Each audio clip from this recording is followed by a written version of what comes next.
Moins 25 degrés, du brouillard, des bourrasques de vent mêlées de neige, bienvenue à Inuvik où l'hiver arctique n'a pas encore dit son dernier mot, bien que nous soyons déjà en avril.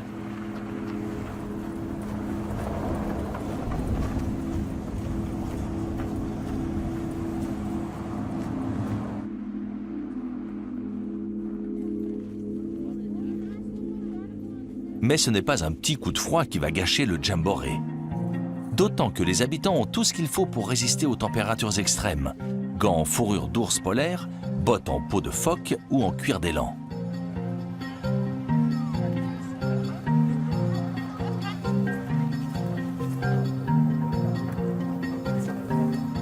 La fête et les différentes épreuves peuvent donc continuer. Et maintenant, la préparation du thé. Les épreuves faisant appel à des savoir-faire ancestraux, comme la préparation du thé, sont particulièrement appréciées. Rompre des branches, allumer le feu, faire bouillir de l'eau sans autre ustensile qu'une boîte en fer blanc, ces gestes, il fallait les maîtriser parfaitement à l'époque des trappeurs. Car un thé bien chaud peut vous sauver la vie en cas de chute dans une rivière ou un fleuve gelé.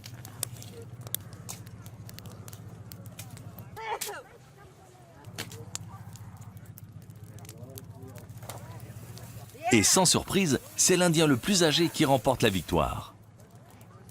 L'épreuve terminée, tout le monde en prend volontiers une tasse.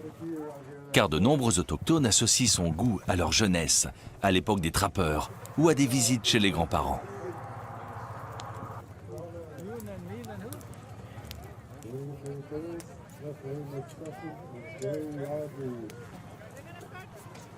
L'épreuve suivante, qui consiste à écorcher un rat musqué, a encore plus de succès auprès des spectateurs. Pour les anciens qui ont posé des pièges dans le delta, c'est un jeu d'enfant. Les plus jeunes ont beaucoup moins de pratique. À vos marques. Prêt? Partez. Réputée pour sa douceur, la fourrure des rats musqués était autrefois la marchandise la plus prisée du delta. Ici aussi, c'est l'un des plus anciens qui triomphe, en 30 petites secondes. Melbo, tu peux aller récupérer ton prix.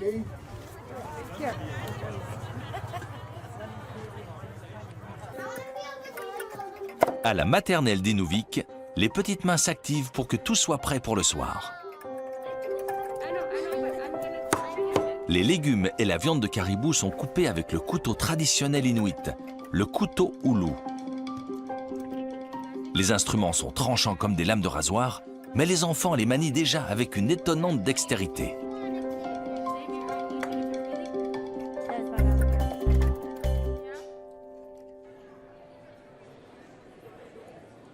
Un buffet est dressé dans le gymnase.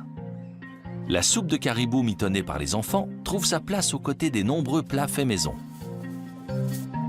Les spécialités du delta sont légion, il y a même du rat musqué. Ils attrapent les rats dans leur terrier.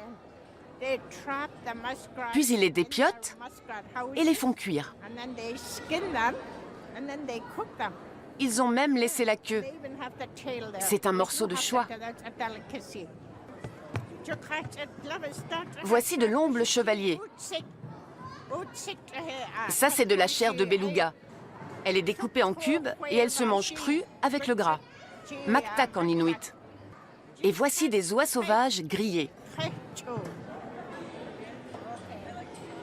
Dans la tradition nordique, les quelques 500 convives doivent avoir l'estomac bien rempli avant de passer aux animations.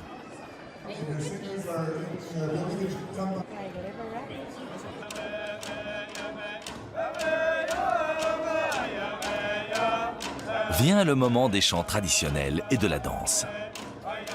Les joueurs de tambour donnent le rythme. Cette fête réunit toutes les générations, même les plus jeunes participent.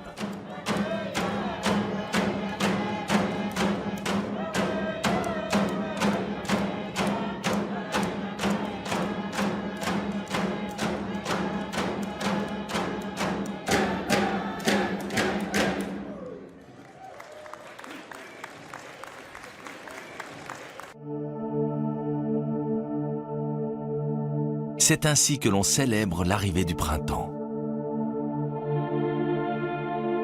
Ces prémices se font déjà sentir dans le delta, avec des soirées incroyablement longues et lumineuses.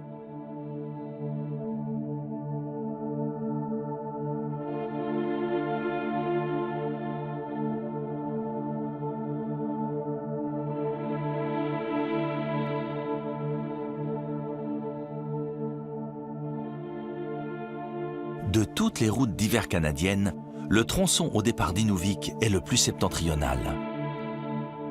Sous les roues, de la glace à l'état pur. Cette voie s'étire à travers le delta sur un bras du fleuve Mackenzie pour rejoindre l'océan glacial arctique. De là, elle continue sur la banquise jusqu'à Tuktoyaktuk. Le port d'Inuvik est comme figé dans le temps. 6 mois par an, le fleuve Mackenzie se couvre de glace sur toute sa longueur. De mi-décembre à fin avril, la couche est suffisamment épaisse pour permettre le transport de lourdes cargaisons jusqu'à la mer.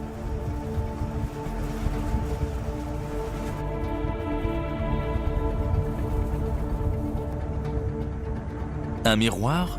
Une patinoire? Pas si sûr. En fait, avec le froid extrême, la route de glace continue à accrocher. Les pneus cloutés sont d'ailleurs très peu utilisés ici, d'autant qu'il n'y a pas de virage dangereux.